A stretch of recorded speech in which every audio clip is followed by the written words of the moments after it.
Kia ora and good day. What a pleasure to have an opportunity to speak to an audience in Auckland once again. Thank you very much for the invitation to join you.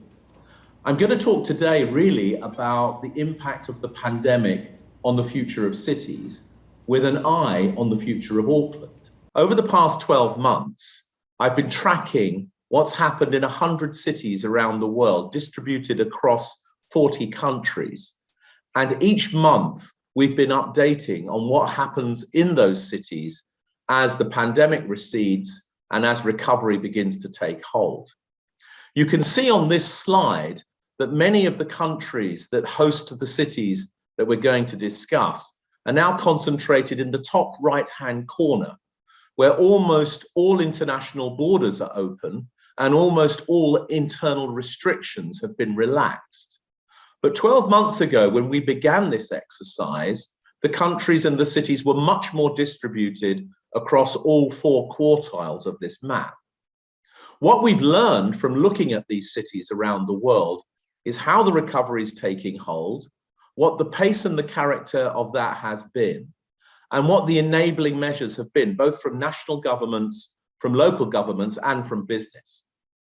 If we take a quick view of what the recovery entails, in much of the world, we're already in a situation where we're almost halfway into the journey towards the new normal. We see 5 elements of this that appear to be important in understanding how cities are beginning to recover from the pandemic. To put it very simply, the first thing has been a very substantial return to leisure and hospitality in our cities, partly fueled by international tourism, but largely fueled by domestic visitation of various kinds. We'll come back to that. The second element has been the return to office working, which is now in full tilt in many of the cities that we're about to look at. And we have some new characteristics of how offices are being used and being reinvented. We're also just at the point where international travel and tourism is beginning to return, not in a small number of countries, but in a large number of countries, with major benefits for all sorts of cities. And then we're awaiting the return of international students, which we think will happen later this year, depending upon what part of the world you're in and which hemisphere your academic calendar is oriented to. And then lastly, we expect to see next year the return to some new normal patterns of migration. So in the conversation about where cities are in the recovery from COVID, we're largely moving towards halfway there in much of the world. And you can see very simply in the way this slide describes that there have been a big impact and an interplay between the virus and restrictions, between work and travel, and residence, consumption and leisure choices. We'll talk about those a bit more in a minute. But we've also seen some very big differences between countries that have opted for a fast recovery versus those who have maintained much of a lockdown for much longer. And we can also see some effects in the way cities are recovering. It's been much more leisure and hospitality led so far than it has been led by offices and workers. We can see some big geographical effects happening in terms of the way activity is now being distributed across our cities, and we'll talk more about that. And we see some major structural impacts, we think, on retail and on office activity in our cities, as well as a new kind of agility emerging. Now, there's many ways to think about this, and you can see in the key issues on the right-hand side of this slide, of course, that much of the recovery has been changed by the character of Omicron and how that has worked as the most recent phase of this virus.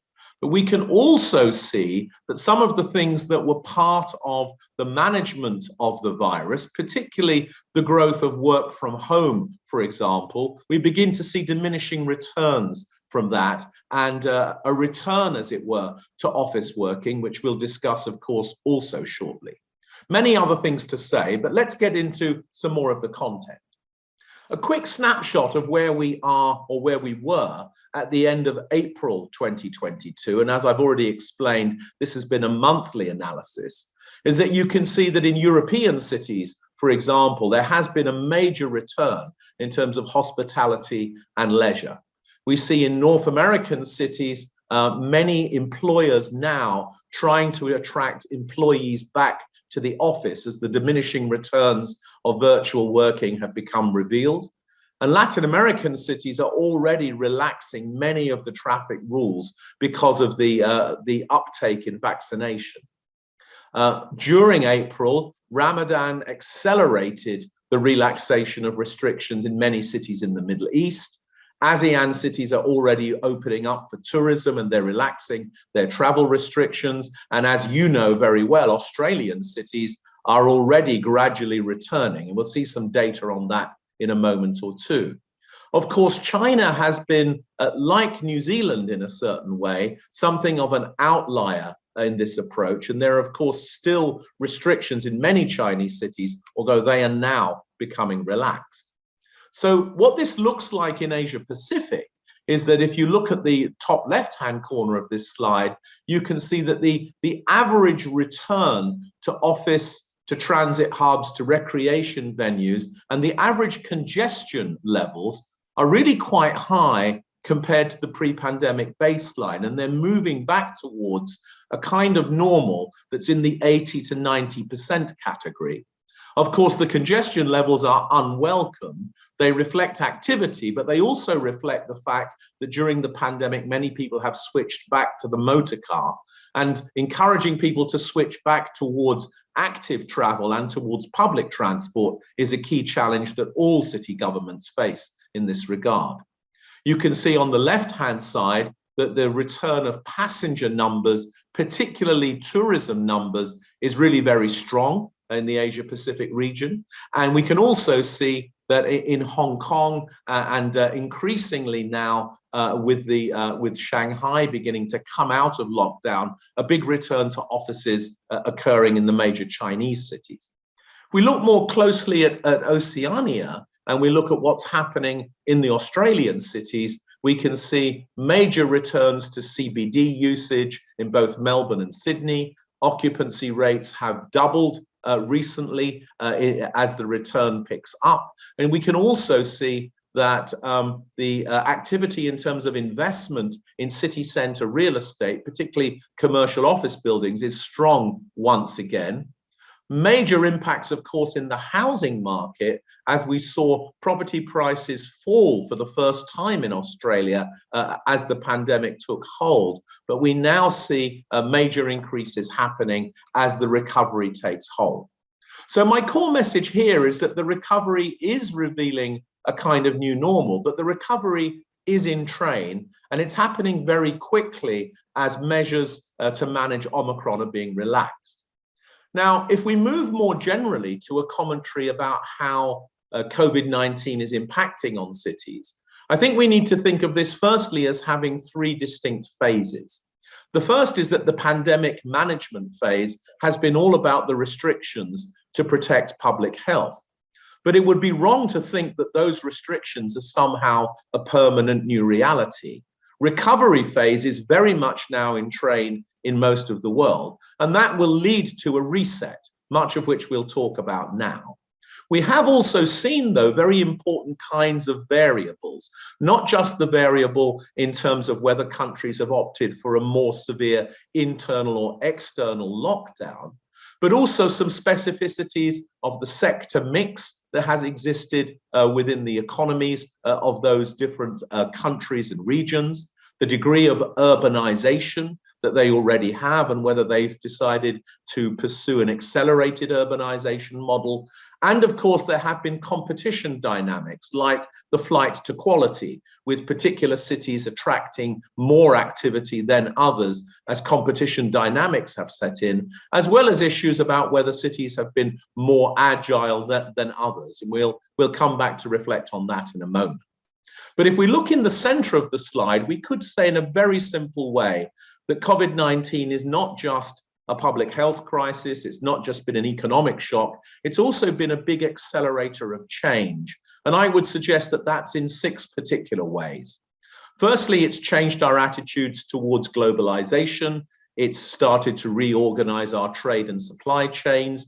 It's changed the way we think about nearshoring, onshoring, reshoring, and everything else for all sorts of rather obvious reasons. Secondly, it's been a major accelerator, of course, of digitization. It's moved us much more towards using digital platforms in an as-a-service kind of dynamic, and this has been very obvious in the way people have consumed and in the way they've worked, in the way they've learned during the pandemic. It's also, of course, thirdly, revealed massive health inequality and some kinds of inadequacy in the way our health systems work. It's fourthly, I think, changed our attitude towards climate change in particular. It's accelerated concerns, not just about social inequality, but also about the environmental links. If you like, it's made the link between human health and planetary health much more clear and direct.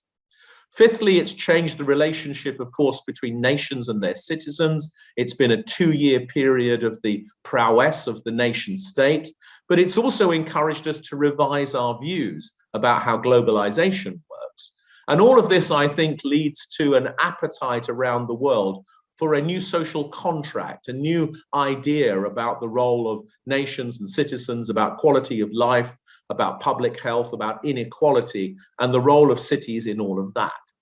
So if you think about COVID-19 as an accelerator of change, maybe there are 3 ways we can think about that. Firstly, it's had a big effect on population and jobs. During the pandemic, more people have left cities in the way that they usually do outside of pandemic times. But at the same time, the restriction has prevented people from moving to cities in the way they normally do. In most of the OECD countries, the normal pattern is that people come to the city from other nations. That's normal patterns of migration. And then as they settle and mature in their life cycle, they sometimes move out of the city towards regions and suburbs. What COVID-19 has done is to accelerate the second of those effects, but to prevent the first. And this is why the pickup in migration is going to be so important in understanding how the recovery occurs.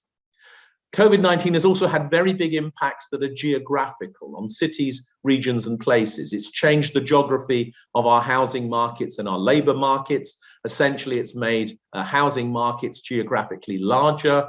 It's made labor markets more segregated and fragmented. And it's made it possible to do work in remote locations in a way that wasn't really possible before. But COVID-19 has also had a big effect on the way we deliver our utilities, on our mobility choices, the way we manage our infrastructure, and it's had significant effects on the demand for real estate, as will be obvious to everybody who's listening today. So what does all of this mean when we think about the city? I think that we could summarize this by saying that COVID-19 has really injected some new mantras in the way that we think about our cities. Agility, hybridity, servicization, the ability to resequence the city and re-engineer the city around digital opportunities and around new preferences of consumers and citizens and workers. It's led to, I think, some big reforms in terms of consumption and leisure and work. If you like, cities have become less focused on how do they simply serve commuters, consumers, and corporates. And they're much more focused now on deepening their commitment to habitat, cities as places to live, innovation, cities as places where face-to-face creativity and face-to-place exploration become important, and a much stronger focus on experience, the experience of the city. If you like, there's a big sorting effect that has happened here. Increased digitization has meant that cities must focus much more on the things that are best done face-to-face and face-to-place, and to focus less on things that can be done more using digital platforms and done remotely. And we'll see much more of that in the next few slides. So one big effect, of course, has been on the future of central business districts. You can see on the left-hand side that the big falls in occupancy and use of central business districts have, of course, created a kind of crisis in terms of our real estate system. But they've also led to a quest to think about how our CBDs can be reimagined to do things differently in the future.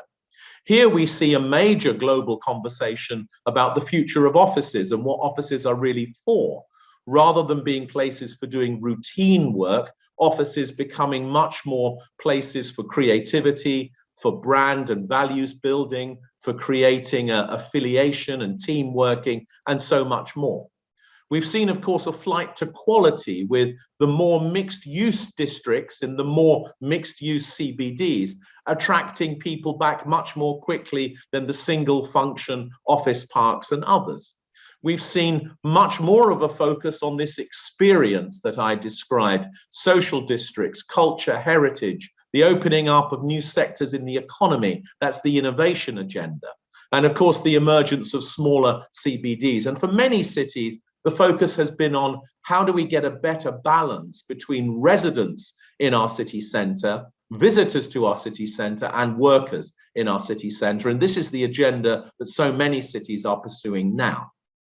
Just to take this to a logical conclusion, we're shifting perhaps from what we might call central business districts to a kind of revised central district, or sometimes called a central experience district or a central social district. And you can see what some of the parameters of that shift are very easily here. The shift towards 7 days a week and 18 to 24 hours a day, mixed use, new layouts, much more flexibility in leases, and a strong focus on placemaking, the collaborative environment, and building communities and ecosystems of activity, rather than simply focusing on the CBD the way we used to think about it. We can also see that as we think about how cities have needed to embrace the environmental imperative of our time, climate change, that what the pandemic has revealed is that the way our cities perform is that they're both, as it were, producers of high levels of emission, but they're also victims of climate change. Here you see the 500 cities that are at risk of a half-meter rise in sea levels that would happen if we exceeded the 2 degrees of global temperature warming that was agreed as an absolute maximum in Paris.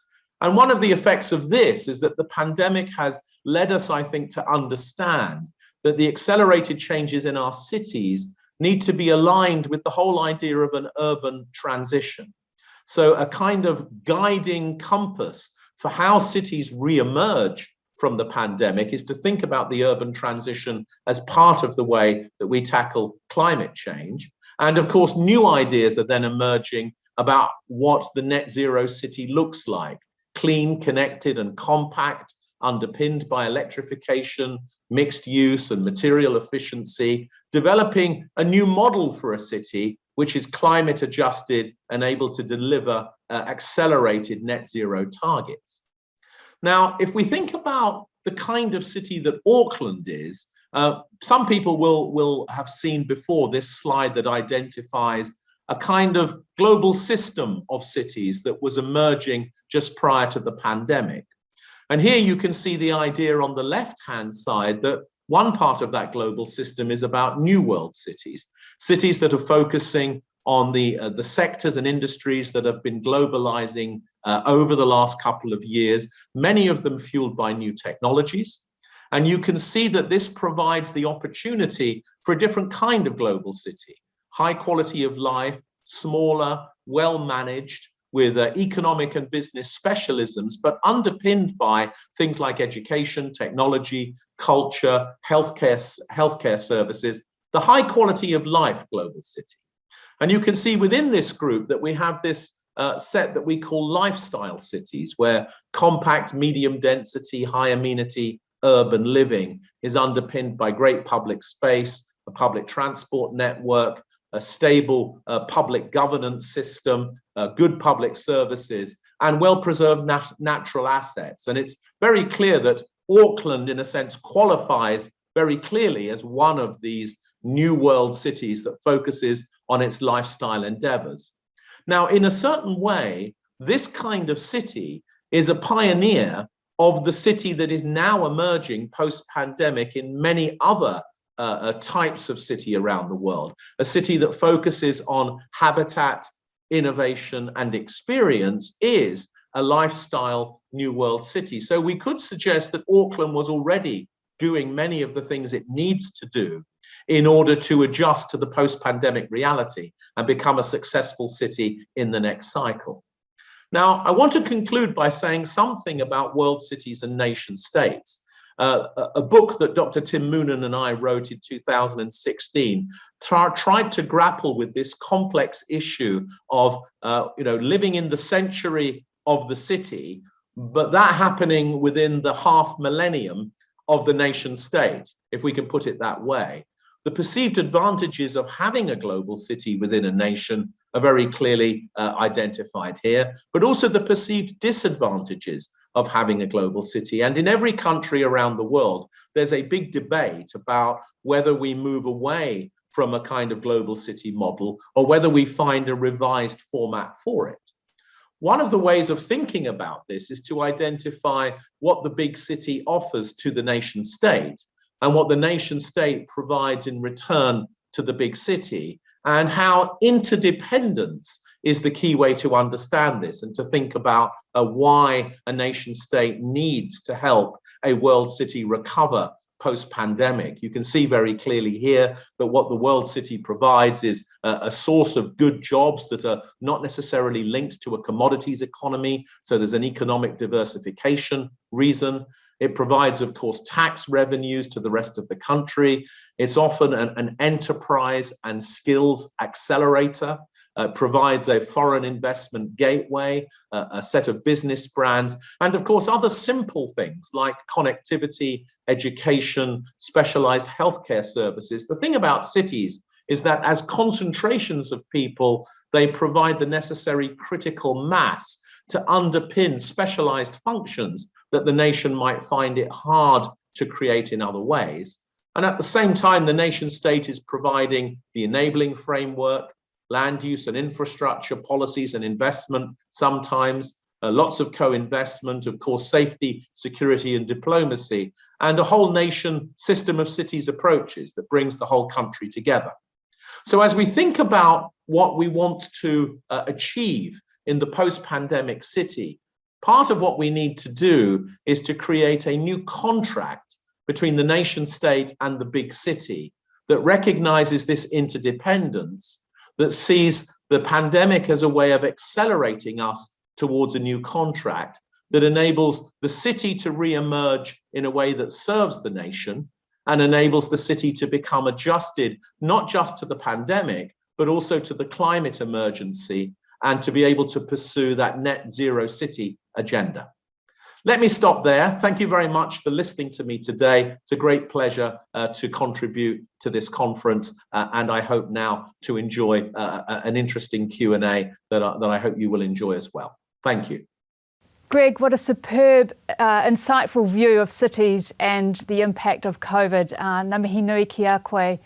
There was so much rich content in your presentation. I'd like to explore a few of the points a bit further and ask you a few questions.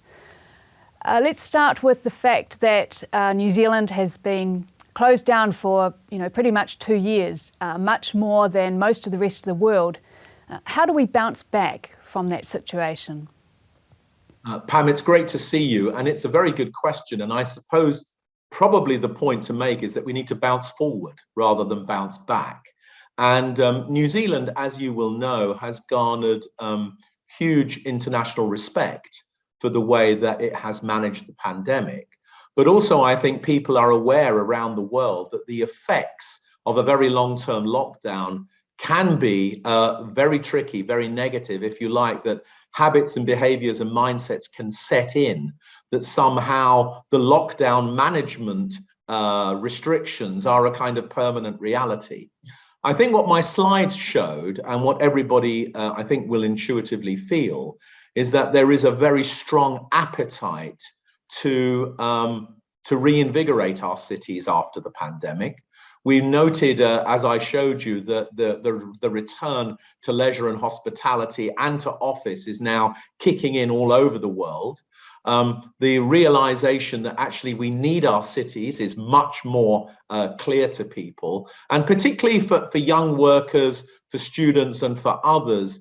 the opportunities to interact with each other in the sharing platform that a city is has been very, very, very sorely missed, which is why we see a big surge in the urban recovery. I think probably two things are important. One is to accept that our cities will be different after the pandemic, and we need to positively embrace the revised city as an opportunity. And secondly, we need to campaign. We need to campaign to win back our tourists, our students, our office workers, our visitors, and eventually, of course, our real estate investors and our migrants. We need to make it easy for people to come back to the city. We need to make it exciting and different. And there's a lot of work to do in that regard. And we do see that a new competition is emerging, particularly with those countries that came out of the restrictions quickly. They have garnered a first mover advantage. And in New Zealand, you've got to think about what the second mover advantage could be. So let's just pick up on that hybrid and flexi working, Greg, which you pointed out was that stage 2 of the 5-step kind of approach back to a new normal, or forward to a new normal. What do you see as hybrid and flexi working meaning for Auckland? Well, I think it's a very, very good question. And of course, every city has a slightly different view of this, depending upon the sector mix and the nature of the jobs that you have. To put it most simply, some jobs are more flexible than others in terms of how they're done. I think the first point to make is that hybrid and flexible working is pretty good for worker choice. It provides workers with opportunities to perhaps live in a different housing market than the labour market that they work in, and it provides them with opportunities to hybridize their lives in interesting ways. But for employers, we're increasingly seeing, particularly in advanced professional services, in education, in creative industries, in finance, in large corporates, that the diminishing returns from hybrid and flexible working are really now becoming apparent. If you like, people had a certain kind of social capital that was stored up from the years before the pandemic, and that has become completely utilized during the restrictions, and it's now run out, and it's a time to build back the social capital of the workforce. And so you see many employers now insisting on, 3 to 4 days a week in the office, where the workers were wanting 1 to 2 days a week or 4 to 5 days a month. So there is the beginning, I think, of some difference of opinion between employers and employees about that. But what I think it provides for any city is the opportunity to think about the whole city as a place to live and work. And this is not just about more people working in suburban locations using the sort of co-working spaces and new, as it were, densifying suburbs. It's also about more people living in the city centre. So living close to where you work is a big opportunity that's come from this. And everybody will have a different kind of hybrid life. So I think for our cities, flexible and hybrid working is an opportunity to reinvent the city around the things that are best done, as I said, face-to-face and face-to-place.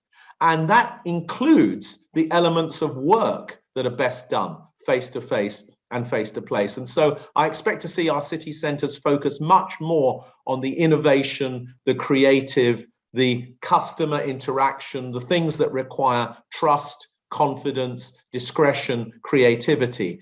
Those are the kinds of jobs that are going to be the jobs that will fuel our cities and our city centre recovery. That sounds very positive and encouraging, I guess, for where we are at the moment. If we just change tack, another point that you made in your presentation was about the importance of major cities.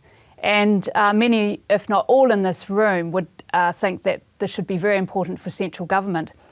In your view, why should central government pay attention to its major city post-pandemic? I mean, what is the advantage of that for the central government as much as the major city?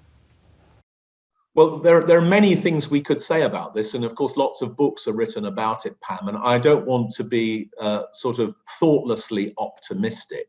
I think the point is this, that nation states and large cities are in this together.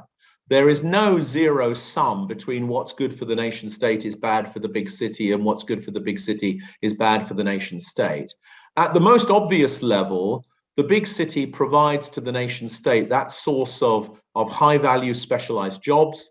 It provides to the nation state tax revenues. It provides all sorts of other things in terms of its cultural amenities. But the big city is also for the nation state a gateway. It's a gateway for investment, for tourism, for trade, and for migrants and population.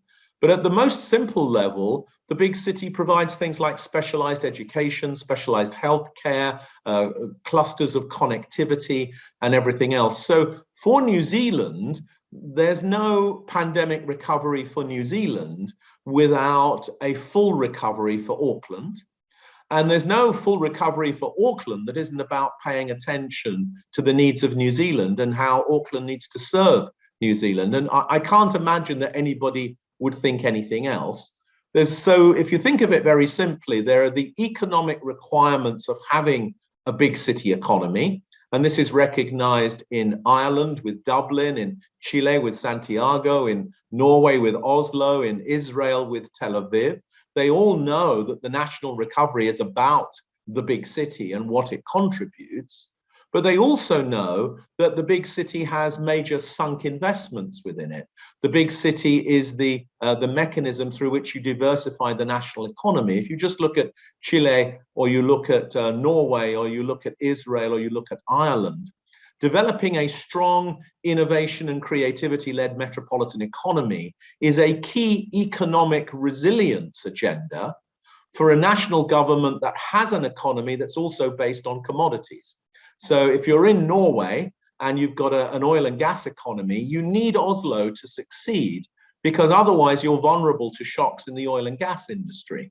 The same thing in Israel. If Israel was dependent upon the agricultural economy, it needed Tel Aviv to develop in order to have a bulwark against a shock in agriculture, so that it had a second cylinder in its economic engine. So I think in all of these ways, the big city and the nation state are in this together. It needs a partnership, and it needs a mutual understanding and respect of what each contributes. Very interesting. I guess that leads us to consider, what are the risks if we don't mount a successful recovery for Auckland through this time? Any thoughts? Yes, well, I think there are major risks if we don't have a successful recovery for Auckland. And, we've already talked about them, but there's a productivity risk. There's a diversification and resilience of the national economy risk. There's a sunk investment risk, which means that capital will fly away from New Zealand if it thinks that that Auckland is no longer being prioritized by the nation. There's obviously a talent retention risk. Prior to the pandemic, in the decades leading up to this, we were very concerned about how so much talent from New Zealand was leaving New Zealand to go to the cities elsewhere in the world, not just in Australia. And a strong Auckland is a way of retaining talent within New Zealand. And also, of course, it's the potential loss of the gateway function, the role that Auckland plays in bringing investors, tourists, entrepreneurs, and indeed migrants into the New Zealand labour market. So all of the idea of foregoing all of those advantages as you pursue a recovery from the pandemic, I think is almost unthinkable in terms of what the costs and the consequences would be. And I'm sure nobody is thinking in those ways. And then, as I just said, Auckland provides also a critical mass of connectivity, of specialized education and health services. And of course, it provides a core cluster of media and information services that it would be very, very difficult to replicate in a more distributed model across the nation as a whole. So the risks, I think, are almost intolerable. And I can't imagine that that pursuing a kind of a non-Auckland recovery is a real option. I totally agree with you, Greg, and that's why we're gathered here today to really, continue to collaborate and think about those actions that we really need to take and have a solid recovery. Look, I think we're out of time, unfortunately. We could talk all day long, but I really do want to thank you for joining us today. And I hope that we can welcome you back to Auckland in person very soon when you can experience our recovery. But with that, I want to just, on behalf of Tātaki Auckland Unlimited and all of us at Auckland's Future Now say ngā mihi nui ki a koe. Thank you so much. Ka kite anō.